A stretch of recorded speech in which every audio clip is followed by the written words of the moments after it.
আসসালামু আলাইকুম প্রিয় দর্শক, welcome my channel Sultana year cook. আজকে আমার রেসিপি গরুর মজক ভুনা। খুবই মজাদার একটি রেসিপি, আর এটা বানানোটাও কিন্তু খুবই সহজ। আমার রেসিপি ভালো লাগলে অবশ্যই লাইক করবে। এখনও যারা চ্যানেলটাকে সাবস্ক্রাইব করোনি, প্লিজ সাবস্ক্রাইব করে আমার পাশেই থাকবে। তাহলে চলো দেখে নেওয়া যাক কীভাবে রান্না করতে হয়। প্রথমেই আমি এখানে নিয়ে নিয়েছি মজক। এটাকে ধুয়ে ভালো করে পরিষ্কার করে নিয়েছি। এখন এই মজকটাকে হাত দিয়ে কিছুটা চটকে নেওয়া হয়ে গেছে। এখন চলে যাব চুলায়। এখন দিয়ে দেবো কিছুটা আস্ত মশলা, তেজপাতা, দারচিনি,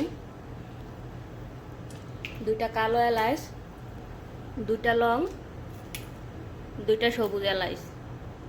এখন মশলাটাকে কিছুটা ভেজে নেব, সুন্দর একটা ফ্লেভার বের হওয়া পর্যন্ত। মশলা ভাজা হয়ে গেলে দিয়ে দেবো এক বাটি পেঁয়াজ। পেঁয়াজগুলোকেও ভালো করে ভেজে নেব। পেঁয়াজ ভাজা হয়ে গেলে দিয়ে দেব 1 চামচ আদা বাটা, 1 চামচ রসুন বাটা, আধা চামচ জিরা বাটা, স্বাদ মতো লবণ দিয়ে দিচ্ছি। এখন এগুলো খুব ভালো করে মিশিয়ে নেব। মিশানো হয়ে গেলে দিয়ে দেবো আধা চামচ হলুদের গুঁড়া, আধা চামচ মরিচের গুঁড়া, আধা চামচ ধনে গুঁড়া। এখন দিয়ে দিচ্ছি গরম মশলা আধা চামচ।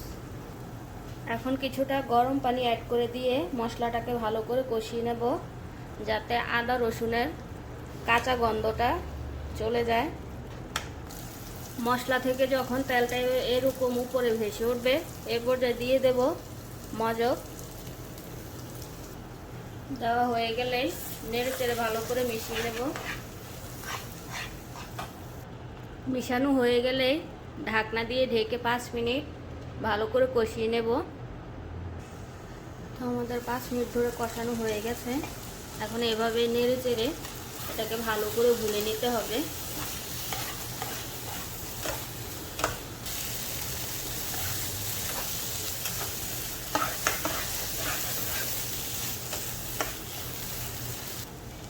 এ পর্যায়ে লবণটা চেক করে দিয়ে দেব 4-5টা কাঁচামরিচের টুকরো, দিয়ে ভালো করে নেড়ে চেড়ে মিশিয়ে নেব। এখন দিয়ে দিচ্ছি ধনেপাতা কুচি। এখন আমি চুলার আঁচটা বন্ধ করে দিচ্ছি।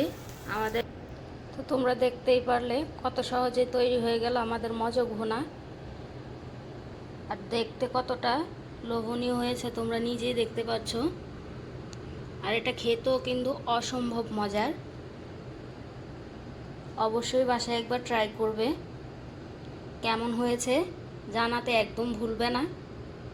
ভালো লাগলে লাইক করবে, বেশি বেশি শেয়ার